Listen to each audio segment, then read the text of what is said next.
All right, welcome. We're so glad you're here with us. I've got our special guest, Jessica Holiday. Jessica, say hello to all of our people out there and the Velocity YouTube. Hi guys. Hi guys. So yeah, we're so glad you guys are here with us. Whether you're tuning in live or you're seeing us later, we're just glad you're here. We want to start off by doing a little bit of a game time. For those of you who have joined us in the past, you know how this works. So we're going to start with doing emoji hunt, but I promise we got another game coming as well. So let's give that a shot. So Jessica and I will join you guys here, video wise, here for this first game, and we will. We'll get transitioned over to that. Let me just get that pulled up. All right. So you guys know how this works. You post emojis in the chat to win. So this is just a challenge to see just how good you guys are at the emojis. So you know this game. It's the emoji hunt. So let's give it a shot. First one we're doing. Boom. There are a lot of emojis there. For you guys to give it a shot too. So see how many guys can figure that out. Who knows? Who can find these emojis? If you're on a computer, it might even be faster, I suppose, huh? Jessica, what do you think? Oh, I feel like it'd be harder. Harder? I feel like it'd be harder. Do you have emojis on the computer? Do you have emojis on the computer? I do. I mean, with like YouTube. Maybe I do. But Maybe I do. And you can search the emojis. I don't know. I'm not good at emojis. Like Owen, I feel like he would be great at emojis. He would know where to find these emojis. He's probably hunting them down right now. Yeah, I've recently just got into using emojis more. Yeah. They're kind of fun, actually. I'm sure this dates me, but I really enjoy the Giphies. Or GIFs, or however you want to say. You know, you can... Owen loves those. Owen loves those. Does he? I was clearing space up on my phone yesterday. And I had like 5 gigs of GIFs from like my GIFs from like my text messages from Owen and like my group chats. Yeah. Hello, Sarah. Hello, Casey, or as I assume that might be Isaac on Casey's account. Feel free to shoot out this link to your friends. Make sure they know we're here. You guys doing any emojis at all? I'm still waiting to see anyone give it a shot in the chat. Because we can't always just switch to the next game, and I'm sure Jessica would be fine with that. Let's go. Owen, let's go. Go to the next game, or oh, there's Owen with the emojis. Very cool. I knew you could do it. The last guy doesn't exactly have a beard, but you know, you're pretty close there on most of those. So I can't argue with you too much. All right, let's give it a clear. We'll spin it one more time, and then I'll switch to the next game. It's a new game. The next one is, so I think you guys will like that. What is the next one? No, this just has an echo. All right. There's some more emojis. Yeah, I don't know if you have an echo. You might just make sure you have everything muted on your end, Jess. Muting. What should I just like anything else? I don't know. Could just be your mic. Who knows too? Oh, maybe I should turn down. My computer. No, it was me. It was me. Sorry. Another audio source. No, just go away. No. Just go away. Hey. I think it was me. Oh wait, no, I can't. It could be coming through my end, Owen. You're right. My speakers are very loud. Yeah, just keep the volume down a little bit. Well, maybe I should put my AirPods in or something. They're far away though. They're downstairs. And I don't know how good the microphone on there is. Fair enough. All right. So this is the last emoji hunt. What do you guys got? They're in the chat. Surely you guys just can't leave it up to Owen. And I'm not saying that Sarah should do it because she says she's driving, so I don't want her trying to hunt down emojis. Is the echo still there? Owen? You guys are our test group. You're seeing how things work. Yeah, I have a feeling that's not Yeah, I have a Casey. feeling that's not Casey.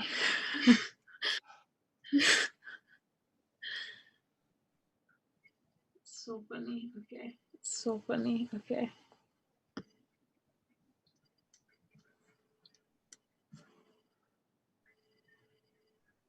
I think he's just trying to help get like some of the emojis going.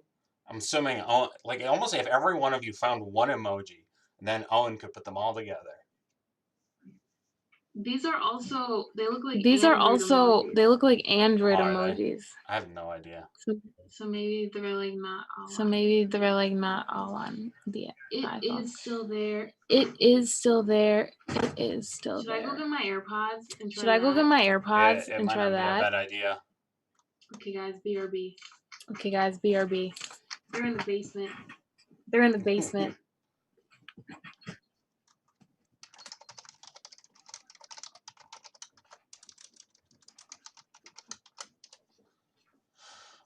All right, last emoji hunt. Someone that's a lot of emojis of the thinking there. Again, I'm assuming Isaac.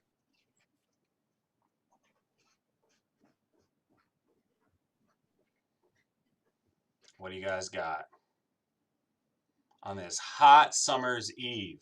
How many of your friends are out right now enjoying some yard water fun, since swimming pools are all closed? Or maybe your friends are out at the creek. Maybe you're watching this later and you were one of those people. You were at the creek jumping into the creek. I don't know. All right, we're gonna move on to a different game. Since no one's throwing out emojis, I'm making the call. We're moving on to a different game. So, unless we got him, Owen, I knew you'd come through. Awesome. All right, Jess, you're back. I'm so glad because we're moving to a different game. So, we're doing this one. It is caption challenge, and I'm gonna turn our video off so that we'll still be able to talk. We just won't be seen. So transition to that, and here we go. So the caption challenge is what we're going for. So basically, the rules are you are doing a caption of what you see and throw it in the chat. So this should be easier than trying to hunt down random emojis. So I thought we'd try this one out. This one seems perfect for YouTube. So first one up is this one. Give this one a shot. Let us know how you would want it to how you would try to caption this. Some kind of weird boxing thing going on, and there's a kangaroo looking into the camera. That is what I'm seeing. Except for that, I forgot to turn off the title graphic because I'm crazy. So everyone's like, "What? I'm waiting for it. I'm waiting for it." Technical difficulties. So much fun. All right, how would you guys caption this?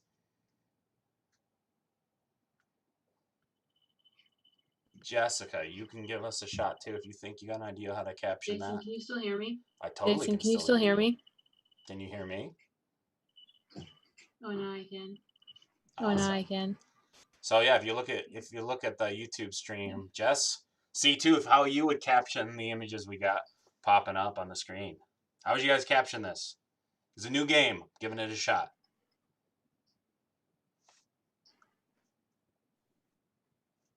Oh, he said still coming. Oh, he said still coming through twice. I'm just turned you down a little bit on my end, so hopefully that fixes it a little bit more. When your mom walks in and she finds out you have your DS under your pillow, she knocks you out? Do you want to be next? Okay, yeah, that's a sad looking kangaroo though. Like, why is he so sad? I don't know.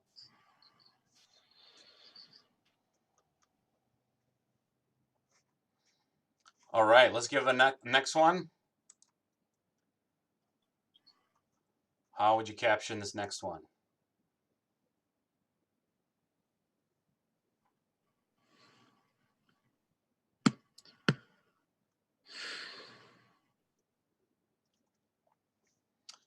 Would you is a sign with some birds on it, and then there are some actual birds, just like in the image there. How would you guys caption that one?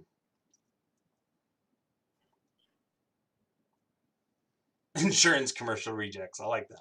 That's good, Owen.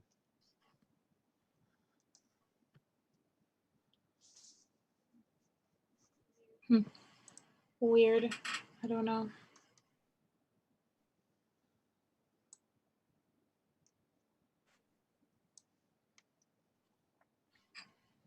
All right, how about this one?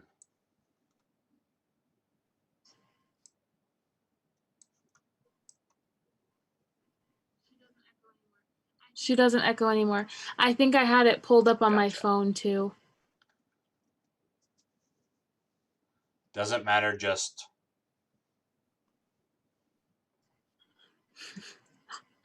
wash it out. Is that what you're saying, Owen? Wow. It doesn't matter, just wash it out. I think this is a hilarious image, by the way. I skipped forward because this one just. Oh, that was Casey. You and the boys on a water slide. Actually, that's funny. I don't even know what this is. All right, let's do one last caption. Oh, I gotta find the right one here. Caption this. What is going on here? Oh dear. Get your ducks in a row. Sarah, you're funny. I love it. All right, how would you guys caption this last one?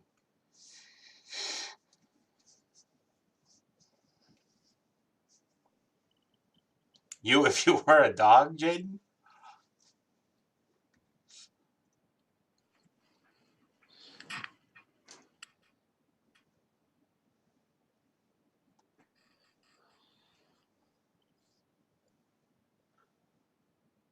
Cool.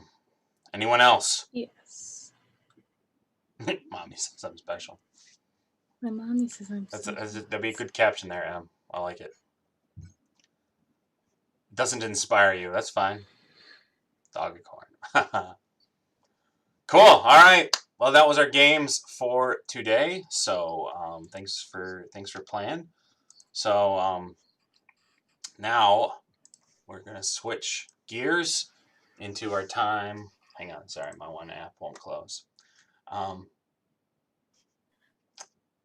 Into our time of our conversation. So I asked Jessica to come on tonight and to talk to us a little bit. So I'm really excited to hear what she has to say and for you guys all to be a part of that.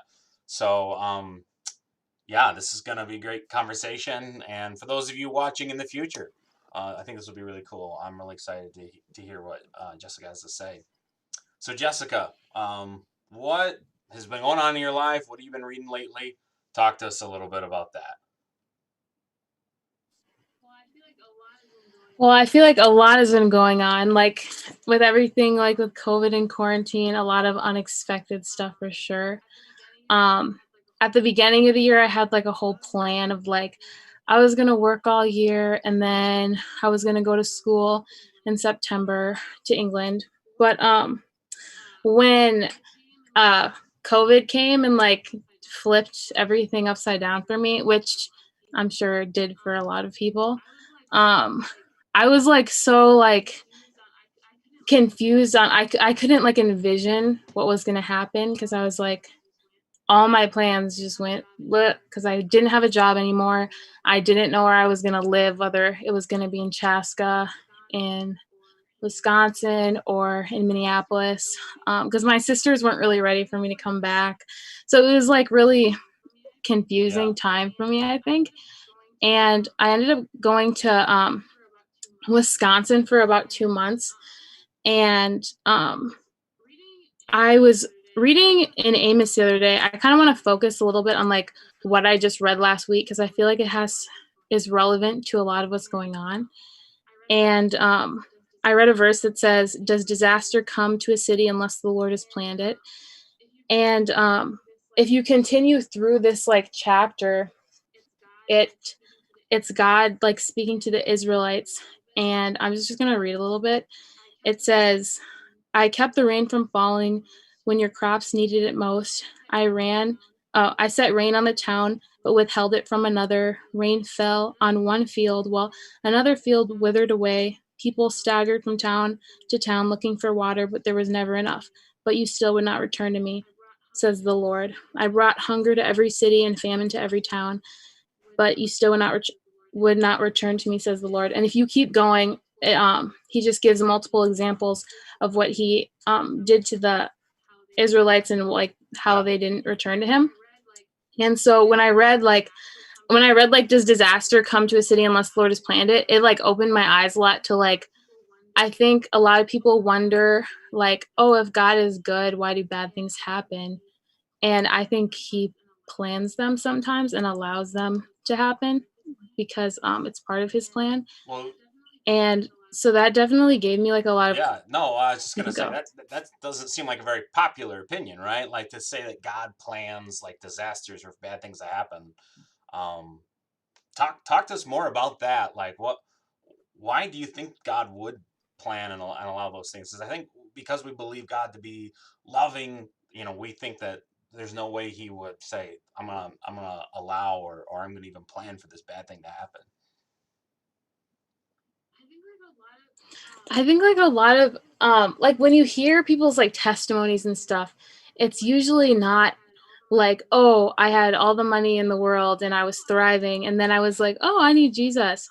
It's usually comes from like a darker place or like someone going through a hard time and they're like, oh, then my last resort was God. And like I was actually reading a story the other day about it was about uh in Hosea, God told like a man to marry a prostitute, and she like went off and like left her husband and did all she wanted, and then she finally like was at the lowest of the lows, and she was like, well, I have to go back to my husband because nothing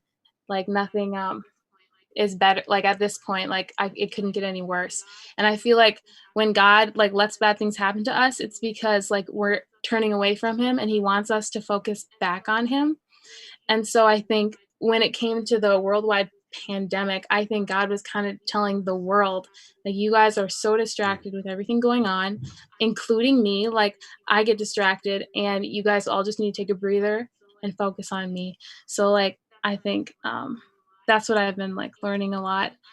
And I read in Nahum like 1:7, it says, the Lord is good, a refuge in time of trouble, and cares for those who trust in him. So even though we're like, I don't necessarily think that even in times of trouble, we're going to come out on the end and it's going to be great.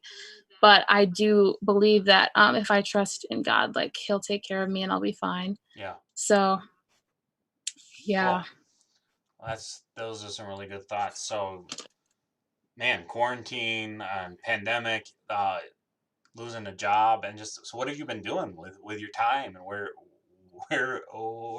do you see God using that time in your life, or how do you see it?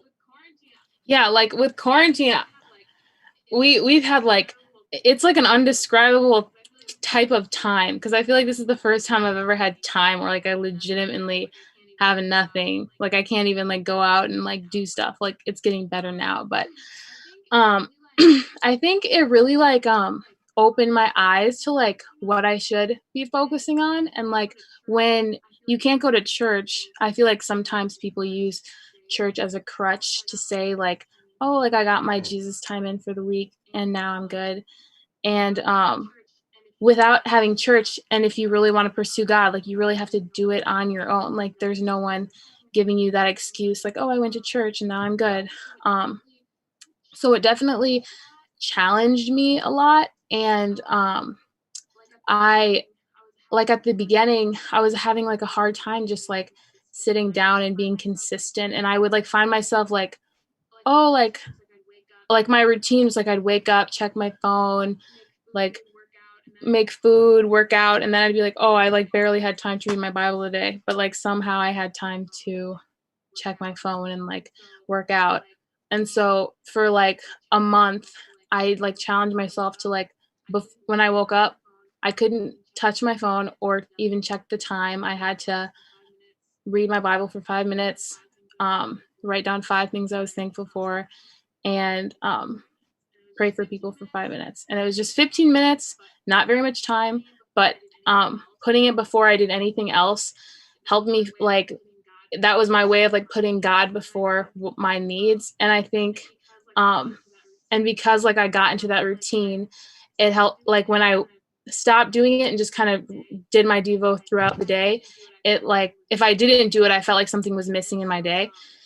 And so quarantine definitely challenged me to put God before like my own needs, and like making sure that I was consistent, because I didn't have like the church and like my Bible study group or whatever. So I want to double click on what you yeah. just said too there, Jessica, like talking about how people rely on church. Like, do you think like students within our youth group, like me, you just graduated not that long ago, so you think we have a tendency sometimes too to like rely on whether it be youth group or church to be like our kind of God time for the week? Talk to me a little bit more about that. Talk to us. And guys, in the chat, you can always throw a question or something you'd like us to talk a little bit more about. Yeah, definitely. Like I think a lot of I have a hard time sometimes with church, because growing up, like I definitely saw like the two-sided faces of like some of my friends, and like or even like me, like I'm not perfect either. Like you go to church, you do the thing you do there, you say all these things, and then you leave and you kind of just do whatever you want because you got your church time in. And I was reading in Amos, and this stuck out to me, was God was talking to the people and I'm just gonna read it. He says, Go ahead, offer your sacrifices to the idols of Bethel. Keep disobeying. Offer sacrifices each morning. Bring your tithe every 3 days. Present your bread made with yeast as offerings of thanksgiving. Then give your extra voluntary money so you can brag about it everywhere. And he was talking to the Israelites and how they love to do this. And it's kind of like, when I read that, it was like, okay, they kind of think they're doing the right thing. They're giving extra offering, they're presenting their bread, but it wasn't exactly how the Lord wanted it. He didn't want them to have like yeast in their bread. He didn't want them to brag about their offerings. And like, even though they had the right intentions of like doing what God wanted them to do, they still were kind of missing the target. And I think it was even more disappointing to God when they were like mimicking what they was right, but it was like still wrong. And so I think when we go to church and we just like put on a face for like a week, it's kind of like disrespectful, and like we're missing the target when we just go for the one day and then we're good. And I think having like the time to like learn yourself, it makes it a lot more personal, because it's not like, oh, well, I did my Devo once this week, I'm good for the week. It's more like, oh, I should be doing this every day. Like it definitely made me feel like, wow, I should be more consistent than just once every other day, or like, I don't know. So yeah, I would agree. Yes, I think people use church as like a mask. Or like, they're just kind of fueling up and kind of missing out on the daily interaction with the Lord and with the Word on their own. I think it makes it richer. And not to say I would want to miss the weekly stuff, but it's if that's your only time for connection in a time when church is happening predominantly online, or youth group predominantly in this virtual space, it's just not as good, right? So it's kind of like, what are you gonna eat then? It's like the main chef is gone. What are you gonna eat? Like you gotta fend for yourself a little bit. So yeah, right. Yeah. So yeah, what else were you wanting to talk about? Yeah, you go ahead. And again, let us know in the chat if there's something else that Jessica says that you'd like to hear more on, or us to, as you know, as I like to say, double click on, let us know, and we'd love to have more interaction. And once we get done with the kind of the streaming part, we will all jump on Zoom, and we can continue the conversation there. Just so you guys know, that's kind of the plan for tonight. All right, Jessica, you go. I think one thing, like when you're reading on your own, you understand God and like the stories in it like a different way. Cause like I this year, or the past 2 years actually, I've been reading in this this Bible experience called Immerse. And it's the Bible just without like numbers and stuff.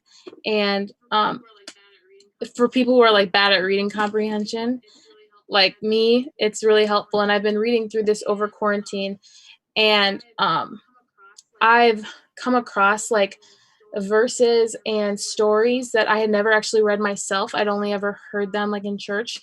And you start to understand them in a different way when you actually just read through them, because like, for example, I read the Good Samaritan story, and I feel like that's a pretty like generalized, most people know it even if they don't read the Bible. And it's like 10 verses long. It's like not very long. It's like very short. And a lot of the parables that I've known just from childhood are like actually really short stories. And I was like, because I read through the New Testament, and I was like, whoa, that had like 90% of the stories I've heard in my whole life. And I haven't even gotten to the Old Testament yet. And which like made me curious of like what else is there in the Bible, because like I thought I knew most of the stories. And I think when you're not reading the Bible, and you're just like listening to what like people say in church, or like what like the verses you'll see on like your graduation card or whatever, you miss like the full point of what God is trying to make.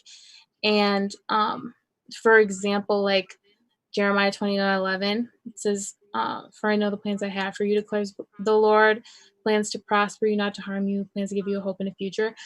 That verse could be generalized to everyone, but he was specifically speaking to, or Jeremiah was speaking to like the Israelites, and like, correct me if I'm wrong, because I don't know all the stories like there as well as, but I think the point, like people use that as a generalized verse of like everyone, like obviously God has a plan for each one of our lives, but when you read the stories all the way through, you can understand like God's purpose for saying those things and why he was saying those things to those people. And you understand the verses in a different way, where if you just heard that verse and you hadn't read the story, it'd be like, oh, that's just God speaking to me. And that's what, I don't know. So I just think like when you read through the Bible, it like opens your eyes up and helps you understand God in a whole different way. And I've found that with a lot of verses. I'll like be reading a story, and then a random verse that I've heard in church a million times will come up, and I'll be like, oh, that's so weird. Like I wouldn't have expected that to come up in this story. So I don't know. I think it's really beneficial, especially with the time that we have, that everyone who genuinely wants to grow in their relationship with God and understand him in a new way, to read through the stories. Yeah. And I don't know. I think that's been really remind us all beneficial again, for me. and maybe you said it and I just missed it, but like what makes that particular version of the Bible you had there unique? What is it that makes it different from a version that most of us maybe have? So this is like there's no numbers in like to like separate the verses, and there's like little stars, so like when the story starts and then when the story ends, so you can just read each story as a story rather than reading like half of the story and then ending it. And so it makes it a lot less confusing, and it helps you like finish the stories without just like feeling like, oh, I read 10 verses, it's time to stop now. And I don't know, and each one comes with a reading Bible plan. So it can help you get through it. And like this one is an 8-week plan, and this is like it's only like they have like there's like 5 books. So this one is like Amos, Hosea. I don't know which ones are in it right now, but that's the ones I just read. Like this one is the New Testament.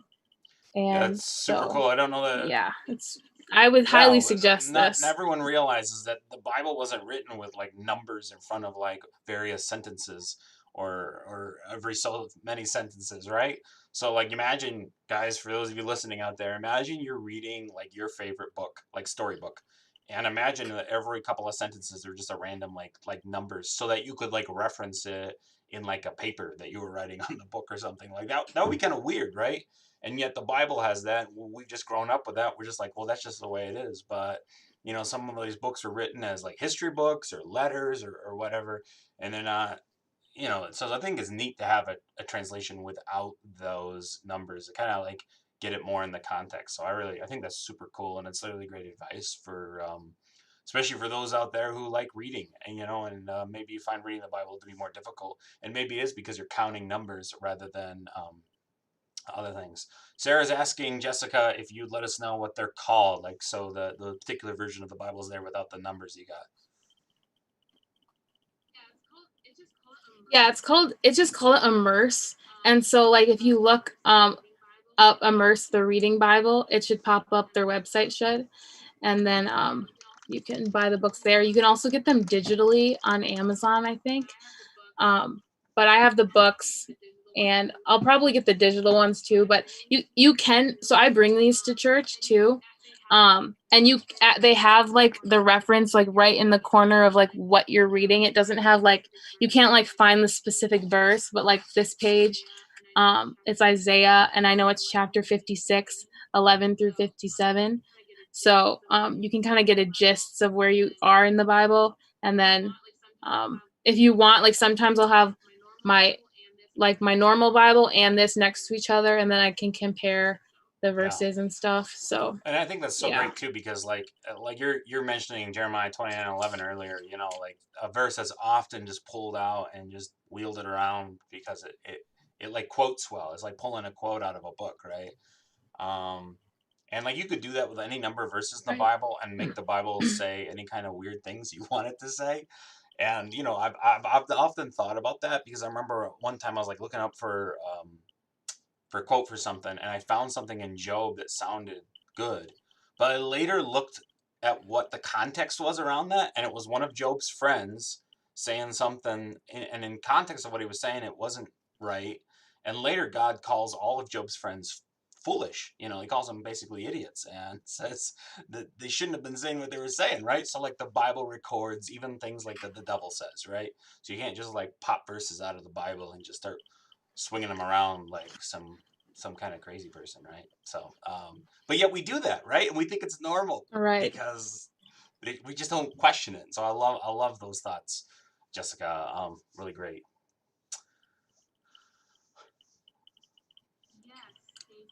Yes, Casey, or if that's Casey. I'm going to England in September 17th is my flight. But I'm not 100% sure if the school is still going to be going because of like the border restrictions in Europe and stuff. And so I just got an email today actually saying the plan is still to go and study there. But it was, yeah, because when I lost my job in March, I thought, I was like, I'm going to drop out because there's no way I'm going to have like enough money to go to school. And because like with how I planned everything out when I was working, I had it all like planned out. And then when I lost it, I was like, okay, this just ruined everything. But I was able to get like unemployment. And so now, which I didn't think I'd be able to get because I'm a nanny, but my nanny family helped me get unemployment and pay taxes. And so now I'm still going. So very thankful about that. Cool. Yeah, and then so I guess I want to talk. I was just gonna move the conversation along, but sounds like you're ready to roll. Yeah, no, I was just gonna talk a little bit about like what's going on in our world in Minneapolis. I know like there's a lot of Black Lives Matter stuff going on, and I think I've been pretty involved with this stuff. Like I've been to a lot of the like the pop-ups, and like I've been to the 38th in Chicago, or George Floyd Avenue, whatever you want to call it. And I think so, like, from like a biblical, I think it's important to just in general to like produce more than you consume. A lot of the media has been feeding us with information, and I really wanted to construct my own thoughts and feelings towards what was going on rather than just listening to everyone's opinions, because I felt like I didn't necessarily agree with everything. And so I took time, and every time I saw something that I wasn't really sure on, I wrote down like how I felt about that specific situation. Because I raised some money for Minneapolis, and I wanted to be prepared for if people had questions about what I believed or like what I was doing. And I think I went to one of the walks, and I think when you have the Holy Spirit inside of you, I think your soul, your spirit is really sensitive to evil. And I think you can, I think the devil finds so many ways to like weasel his way into like things that may seem good, or yeah, yes, like things that seem good but can be disguised as evil and you can't tell. So I had gone to one of these walks, and I was a little unsettled for I don't know what reason specifically. And I went home and I started like my Devo like right after I finished at the protest, and I was reading and I came across a verse that said, it's Amos 5:7, and it says that he's talking to the Israelites, and he says, you twist justice, making it a bitter pill for the oppressed. You treat the righteous like dirt. And I definitely think that what's going on, like I understand like why people are angry and frustrated, but I do think there comes a time where the anger turns into hatred and bitterness. And I think as people who believe in the Bible, like I don't think we need to be careful of not like letting our anger turn into bitterness and hatred. And because like we can say yes, we want justice, but I think we also need to remember that like in Matthew 7 it says, don't judge others, and you will not be judged, for you will be treated as others you will be treated as you treat others. The standard you use in judging is the standard by which you will be judged. And why worry about the speck in your friend's eye when you have a log in your own? And it continues on. But I think a lot of the things that they're like when you're at one of those walks or your protests, you can't really control what's being chanted or what they're saying. And some of the stuff was really evil and like hateful towards people. And it made me really uncomfortable because I'm like, yes, we want justice, but if realistically if the world was fair and we all got justice for all the evil things we did, looking at it from a biblical perspective, we would like be dead. Because like if you believe the wages of sin is death, like technically Jesus dying on the cross wasn't fair for him. But thankfully we all don't get what we deserve, because God died on the cross for us and forgave us of our sins. And so I think we need to be careful when we're like yelling out or protesting and saying these things that can be hateful and bitter, and not forget that we all sin, you know? And Yeah. like, I had an example of, oh no. Were you gonna say something, Jason? No, you keep going, Jessica. You're doing great. Thanks for sharing your heart. This is really great. Yeah. I think okay, but like with, I think we can all be like, one thing that we can do like is be careful of what we say, because a lot of I think the media is being used, I feel like now more than ever, with just everyone, because we've been stuck at home, and it's feeding us a lot of information. And I think it's important that we respond out of like something we've thought through, and not initially out of emotion, because like some of the stuff that even I was like feeling towards what was going on was really like I hadn't really thought through it, and I typed it out, and then I went back and read it, and I was like, oh, Jessica, calm down, let's think about this for a second. And so I think it's important that we think before we speak. And for like people who are like kind of have the voice to speak out currently, and have like that power, not to take advantage of the power and make people feel bad or like belittle them and their opinions, because like a lot of the stuff that I'll see on Snapchat or Instagram or Facebook can be really like hateful, and like and it's towards like people's friends. Like even on Juneteenth, I was seeing like friends be like, oh, you guys better pay me or we're just not friends anymore, and that's that. And I'm like, it's pretty aggressive, like maybe we should think through this. So I definitely think we should think before we speak when it comes to that stuff, and I think everyone can work on that in any situation. And when you say think, but what I was going to say, think before you speak, I think like that's such a kind of a funny antiquated term, because I think the one maybe today in today's culture, especially when we're more isolated at home, is more like thinking before we post, right? Like on the internet, on social media, on these kinds of things, right? Right. So I almost feel like we should update that phrase. Anyway, go on, keep going. Right. I agree. Like what I was gonna say, like with kind of like things being disguised as, or good things being kind of disguised as evil. Like I had an example. I went to Cup Foods, and that's where like the memorial is. And like when I first got there, I was like, it's such a cute, it's a very encouraging environment. There's flowers everywhere. It's very diverse. And this lady came up to me. She gave me a little piece of paper that said, "You matter." And she gave me this little doll with it. And I was like, oh, it's the cutest thing ever. So adorable. I matter. And I went home, and I had lost the doll, but I had taken a picture of it. And I was showing it to my sister, and she's like, "Oh yeah, that's a worry doll." And I was like, "Oh, a worry doll. That sounds suspicious."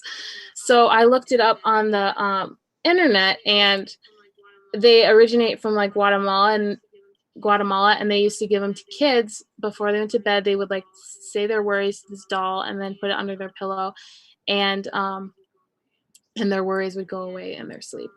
And I was like, I don't know how I feel about this. And then I kept looking, like I was looking up more information, and they're also used in voodoo, and like demons can come into your sleep and like change your dreams. And I was like, this is like the last thing on earth that I want to mess with, is anything like spiritual where you're like allowing um it's almost like just like allowing like the devil to like enter into your dreams, or like without you necessarily knowing it. Because I think like even having something like that in your house could be your house could be susceptible to like evil spirits or whatever. So I think it was probably good that good that I lost it. But I think even though like it was like a cute like act, like a little doll, no harm. But I think we need to be careful with stuff like that when because I just believe like the devil can find all sorts of ways to like pull you away, or yeah. So that being said, I think we should all be careful with, this has been on my mind recently a lot, about like what I allow myself to consume, and limiting, because I don't necessarily think like media or movies or secular music is innately bad, but I do think like, or I don't know if that's the right word, but I think like we need to limit the amount that we're consuming, because I think it can play a negative effect on our like, because you'll see stuff that you don't even like bargain for. Like you'll open up did someone say something? I did not. Oh. You'll open up like Snapchat or Instagram, and you'll see something that you didn't look up or something, and it can be negatively, and eventually, like, it's kind of like when you're younger and then the first time you ever hear a bad word in a song, but then if over time you hear it more and more, you kind of get numb to it and you don't like even notice it anymore. I think when we're consistently feeding ourselves with media and stuff, um, we become numb to it and we don't even notice that it's negatively affecting us. And even if it's not in like negative necessarily, if it's not like positive and pointing us towards the Lord, I think that can be negative, because if God wants us thinking about him all the time, and him be our focus, and I think like the devil can use entertainment to distract us from the Lord. And so I think one thing that we can practice is to like step away, even if it's not Hmm. necessarily bad. Um, like it's not, Yeah, you know what that's I good. mean? Um, but yeah, and then also just from like a biblical like perspective, I went to the thing and it kind of felt like because it's hard for me, because like I do agree with a lot of like a lot of the stuff that like some of the protesters were like saying, and I can really resonate with like feeling like I've um haven't been able to talk about racism in the past, and it's definitely a sensitive topic for me. But then I go to the thing, and like the cup foods thing, and they have like a shrine and like they have like this giant fist if you've been there. And it's almost like an idol, like a little bit. And they have like incense burning, and it made me a little bit uncomfortable. Like um they're like they're like, say his name, and I'm like, when I think of like say his name, just that phrase, I think of like the Yeah. Lord. That's what I think of. And so I think we need to be careful with stuff like that, just because like the only person I want to be like, no, someone's calling me, praising, is God. And God says like, don't put any other gods before me. And this is a like, to me it's more like an obvious extreme of like idolatry and putting um something before God as like an idol. And I think we can do that in all sorts of ways, in smaller ways, like we Hmm. can put our friends before God, or we can put Yeah. um our what we like, our time, we just put like what we want before God, and in that way, like I feel like where we put our time and where we put our focus is what we're idolizing. And so if we're not focused on the Lord, we could be kind of like worshiping something else. But I definitely think like with everything going on, we just need to be careful about what we're letting ourselves be consumed by, and like I don't know. Yeah, that's really good. But So, kind of as we wrap up yeah. here on YouTube, and I want to remind you guys all, we're going to be encouraging you to join us on Zoom, and I've put the link in the chat as well as it's on the video right now, right here. So you have that. Jessica, is there anything else you want to say as we kind of wrap up the time on YouTube, and we can keep having conversation, of course, on Zoom with people once they get there? No, Yeah. I think I'm Well, good. thanks so much for coming and sharing. Um, we really appreciate it. It's really great to hear as you kind of working through like how your faith applies in these current times. I really hope everyone who's watching this takes that to heart, and like that you think about how does my faith actually impact it? Like, and not just in some kind of like platitude sort of way, but like actually, is there something that I've put before God, or how is the things that I am posting on social media? Am I just parroting what someone else says? Am I spreading hate, or am I using that influence to bring good things and love, and show Christ as being the first in my life? And I think those are such great thoughts.